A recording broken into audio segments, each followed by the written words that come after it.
Assalamualaikum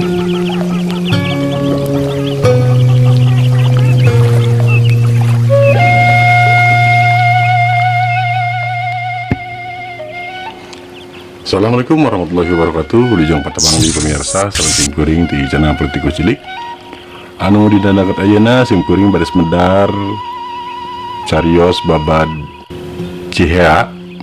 Pemirsa carios ieu dumasar ti narasumber para kuncian makom dalam Pasir Mataram di Gunung Cupu, Desa Cihea, Kecamatan Haurwangi. Nyata dina judulna asal muasal ngaran Cihea Ciranjang Kota Pinggan. Pemirsa anu teu acan subscribe mangga di antos subscribe-na kan tunaken tombol subscribe, like, share, sinareng komen mangga di antos sapados nyokong channel ieu langkung tumbuh saya kapayuna. Supados teu nyangkolong kana waktos mah urang ngawitan babad Cihea dina judul asal muasal ngaran Cihea Ciranjang sareng Kota Pinggan. Kacarioskeun di Mataram Sultan Amangkurat kagungan putra hiji wastana Pangeran Nurbaya. Ari Pangeran Nurbaya kagungan putra tilu nyaeta Pangeran Nampabaya, Pangeran Lirbaya sareng Raden Ayu Bengkulon. Dina hiji waktu Pangeran Nurbaya sareng palaputrana ngayakeun babadamian. Tujuanana hoyong milarian daerah anu masih kene kosong, anu tiasa dibangun sangkan aya manfaatna kanggo Kasultanan Mataram.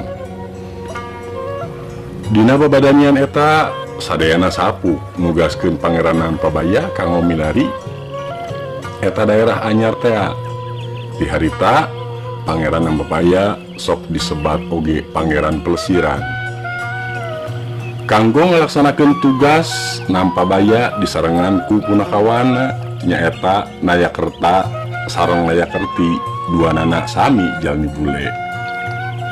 Lelampahan milari daerah anyar eta ngawitan ti tebeh kulon teras terep di sisi wahangan Cilanang.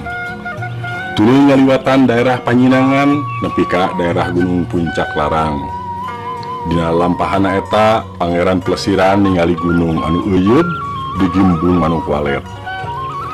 Ngaran eta gunung teh Gunung Guha. Di gunung ieu rombongan ngarala Sayang Walet pikeun bawaeun ka Mataram. Sarengsena di Guha Walet sadayana tarurun ka hiji wahangan. Pangeran Pelesiran tuluy nanyakeun kapunakawana ngaran eta wahangan.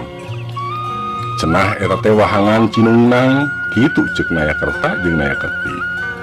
Tiluanana tuluy mapai eta wahangan kalebah hilir nepi ka manggihan hiji tangkal kai anu disebut tangkal Tangkolo. Kusabab katembongna aya manfaatna, tangkal teh rek dibawa keur bahaneun ka Mataram. Di wahangan Cinungnang rombongan murukulon nepi ka leuwih pinggir. Di sisi leuwih ieu Pangeran Pelesiran nancepkeun iteukna tina tangkal Kosambi bari inyana sasauran. Tah di dieu pinagaraeun teh. Lalampahan tuluy diteruskeun ngulon nepi ka eureun di lebah Batu Tumenggung. Batu Tumenggung terus ditugaran keur bawaeun ka Mataram. Babahanan keur bawaeun ka Mataram sigana mah geus cukup. Ayeuna urang neangan saha anu bakal nyekel kalungguhan eta nagara anyar. Kitu ceuk Pangeran Pelesiran. Laju sadayana terus murungulon sejan nepangan dalam Cikundul. Dugi ka paseban ka dalaman Cikundul, rombongan dibagjakeun ku dalam Cikundul Raden Jaya Sasana atanapi Arya Wiratanu hiji. Singkatna sadayana pamaksudan dibadamikeun jeung dalam Cikundul nyaeta rombongan ti Mataram eta teh keur neangan pinagaraeun jeung pamimpin anu loyog keur mimpin nagara anyar. Dalam Cikundul surti pisan kana kahayang Pangeran Pelesiran inyana tuluy masrahkeun ka dalaman Cikundul jeung pangeusina ka Mataram. Sanggeus dalam Cikundul masrah ke negarana ke Sultan Mataram, inyana dipiorang angkat ke Mataram, langsung nepangan Sultan Mataram amangkurat kanggo papasrahan negara Cikundul. Singkat cerita, dalam Cikundul sareng Nayakerta jeung Nayakerti laju miang ka Mataram. Ari Pangeran Plesiran mah nuluykeun lalampahanana ka ujung kulon. Dihareupeun Sultan Mataram, Nayakerta jeung Nayakerti ngajelaskeun yen dalam Cikundul teh raja di daerah kulon sejak masrahkeun wilayahna ka Mataram. Sultan Mataram nyanggupan daek narima nagara Cikundul kalayan syarat dalam Cikundul kudu ngalaksanakeun tapak silanglang di Mataram ka Cikundul. Pamenta Raja Mataram tuluy ditedunan dalam Cikundul, terus tapak silanglang di Mataram ka Cikundul. Antukna cek ieu hikayat nerangkeun yen lamun jarah ka Cikundul kudu namah bari tapak silanglang heula. Sultan Mataram tuluy ngutus Pangeran Nampabaya, Pangeran Lirbaya, oge Nayakerta jeung Nayakerti sangkan miang deui ka wewengkon kulon. Nyaeta daerah urut kakawasaan dalam Cikundul anu geus kosong bari babawaan Sayang Walet, Tangka Tangkolo jeung Batu Tumenggung. Singkat carita, rombongan teh terus miang ka daerah urut pamarentahan dalam Cikundul. Ngan samemehna sawaktu nepi ka lebah muhara didinya Pangeran Lirbaya netelakeun kalanceukna nyaeta Pangeran Nampabaya yen inyana tinggalin Sayang Walet di wewengkon Pakidulan. Akang mah sayana mulih deui wae ka Mataram, wios abdi bade muru Pakidulan heula. Kitu ceuk Lirbaya. Tuluy Nampabaya jeung Nayakerta balik deui ka Mataram. Ari Lirbaya nuluykeun lalampahan ka Pakidulan jeung Nayakerti.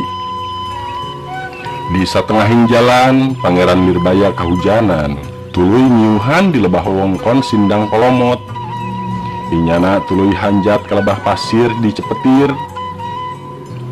Sigana di dieu loyog lamun jadi pinagaraeun ngan hanjakalna jauh ka cai. Ceuk Lirbaya ka ponggawana. Sawaktu hanjat ka lebah lamping pasir belah kulon, bedil anu disoren ku Nayakerti ngajelegur sorangan. Ieu pasir urang ngaranan pasir jegur, kusabab bedil maneh ngajegur sorangan. Ceuk Pangeran Lirbaya ka Nayakerti. Nepi ka Gunung Salam, duanana manggihan batu mangrupa ranjang anu dihandapna ngaluarkeun cai nyusu. Ku Pangeran Lirbaya eta tempat tuluy dingaranan Ciranjang. Nayakerti nalingakeun kadununganana yen manehna meunang ilapat bakal meunang hiji ujian ti Maha Kawasa. Ilapat eta ngabukti sawaktu duanana keur leureuh di batu korsi bari nyang hareupan ka lebah kulon. Nayakerti ngareret ka lebah kulon, ka lebah batu tepas. Tidinya manehna ninggal Putri Jin anu keur ngebut-ngebutkeun ka rembong cinde. Tuh geuning cocobi teh Gusti. Ceuk Nayakerti kadununganana bari nunjuk ka Putri Jin. Pangeran Lirbaya tuluy mapatkeun aji kasaktena ngaluarkeun hawa gede tina dirina mangrupa angin nu narajang ka eta Putri Jin. Antukna karembong cinde nu dipake Putri Jin hiber ka bawa angin tuluy ragrag di lebah hiji pasir. Eta pasir teh tuluy dingaranan pasir cinde. Putri Jin disampeurkeun ku Lirbaya kusabab mangrupakeun hiji wanoja anu geulis ka wanti-wanti. Lirbaya kapincut sarta janji rek ngawin eta Putri Jin anu ngaranna Raden Haji Sang Ratu Barakbak Putih. Kusabab kapincut ku kageurisan Putri Jin, wahangan anu ngamalir teu jauh di eta tempat antukna dingaranan Cihea anu hartina Cahaya Putri. Samaneh ngawin sang putri, Lirbaya minta izin heula rek mereskeun heula lalampahan ka Pakidulan rek mawa Sayang Walet anu tinggalin. Rengse mawa Sayang Walet, Pangeran Lirbaya laju asup ka nagara Jin di lemah Pasagi. Nyaeta sirahna Susukan Cihea. pikeun Jatuh Krami jeung Putri Jin Raden Haji Sang Ratu Barak Bak Putih. Sawaktu asup ka nagara Jin naya Kerti mah dititah nungguan di alam manusia di luar negara Jin lemah Pasagi. Rengse ngayakeun pesta nikah di alam Jin naya Kerti tuluy dititah mapageun Pangeran Nampabaya anu rek datang ti Mataram nyusulan dirina sangkan balik ka Mataram. Sawaktu panggih deui jeung Nampabaya di hilir wahangan Cihea naya Kerti dititah neang Lirbaya anu keur aya di alam Jin di lemah Pasagi. Singkat carita, sawaktu Pangeran Nampabaya geus paamprok deui jeung Pangeran Lirbaya adina di sisi wahangan Cihea. Nampabaya ngajak adina sangkan balik ka Mataram ngan Lirbaya nara. Kang, abdi mah parantos betah di dieu sarta moal mulih deui ka Mataram. Kitu jawaban Lirbaya kalanceukna keukeuh moal balik deui ka Mataram. Duh Rai, papanggih jeung tatanya jeung akang teh nganepi ka wanci ieu. Urang geus tipis tulis bakal papisah salilana. Ceuk Nampabaya ka adina. Laju adi jeung lanceuk teh tuluy pagabrug paungku-ungku. Ceurik kusabab papisah salilana. Nampabaya rek balik deui ka Mataram, ali Lirbaya rek netep di Cihea nilem di negara Jin lemah Pasagi. Ti harita wahangan eta dingaranan Leuwi Cipatanya. Pangeran Nampabaya tuluy mulih deui ka Mataram bari mawa babawaan menang Pangeran Lirbaya. Singkat carita, Kasultan Mataram Amangkurat II Nampabaya ngalaporkeun yen Lirbaya moal balik deui kusabab geus ngahiang di lemah Pasagi. Sultan Mataram tuluy ngeprikeun wadia baladna marentahkeun sangkan Pangeran Nampabaya nata nagara anyar di sisi wahangan Cihea. Laju lalampahan muru nagri Cihea deui teh ngaliwatan heula palabuhan Tegal make kapal laut tuluy ka Cirebon. Di Cirebon rombongan muru Garut bari heula di desa Nagara. Lalampahan dituluykeun ngaliwatan pagunungan di wewengkon Sukapura, Pamijahan, Gunung Masigit, Pamucatan, nepi ka wewengkon Pangkalan Cihea dina taun 1720-an. Harita teh poe Sabtu tuluy muka pasanggrahan di wewengkon Pasanggrahan Cihea ayeuna. Pangeran Nampabaya tuluy nempat-nempatkeun wadia baladna nyaeta 15 kuren. 5 kuren diparentahkeun ngajaga Guha Walet di Gunung Guha.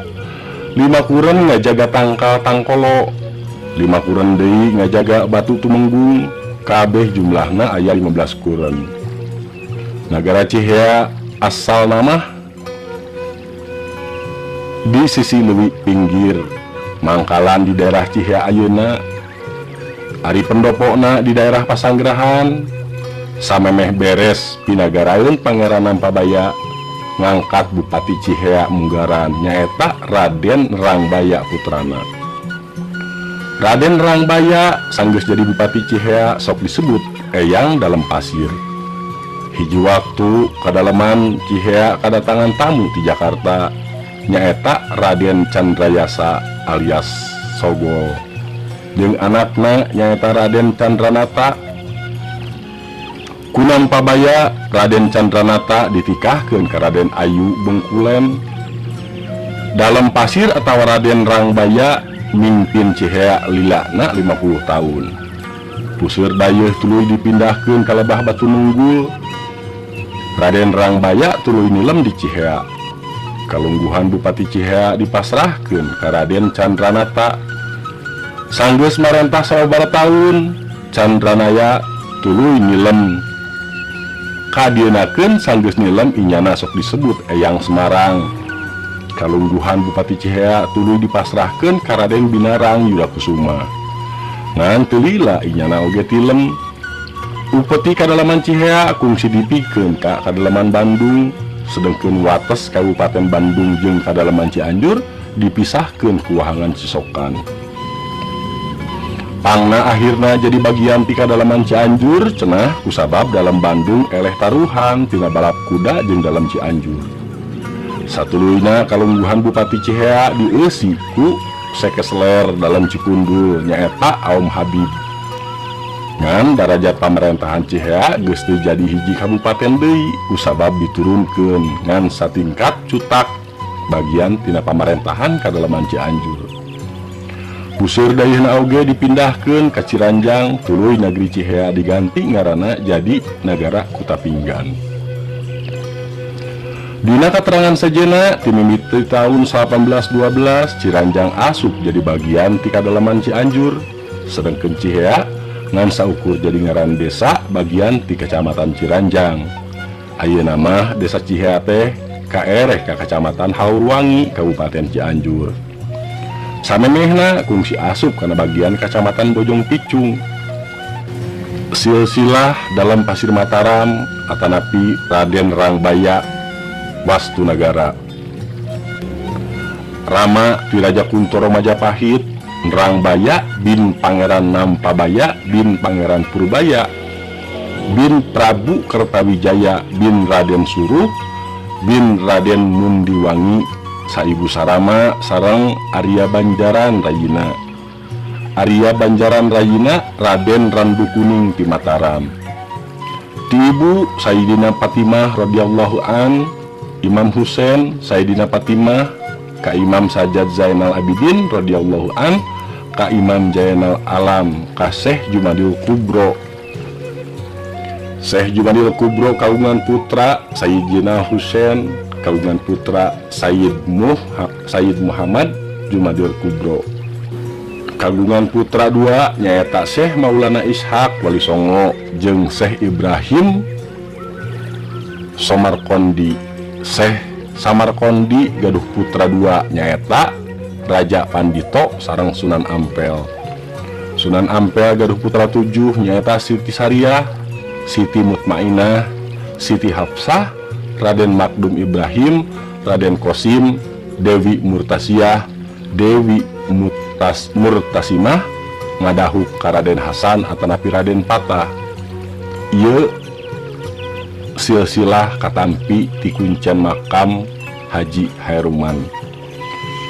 Nah pamirsa, rupina dicekapkeun mung duwi ka dieu. Pamirsa simkuring nyuhunkeun dihapunten bilih aya kelepatan kaluputan dina maoskeun ieu carios anu dihaja anu teu dihaja. Mudah-mudahan aya manfaatna naon anu dicarioskeun ku simkuring nembe. Billahi taufik wa hidayah. Wassalamualaikum warahmatullahi wabarakatuh.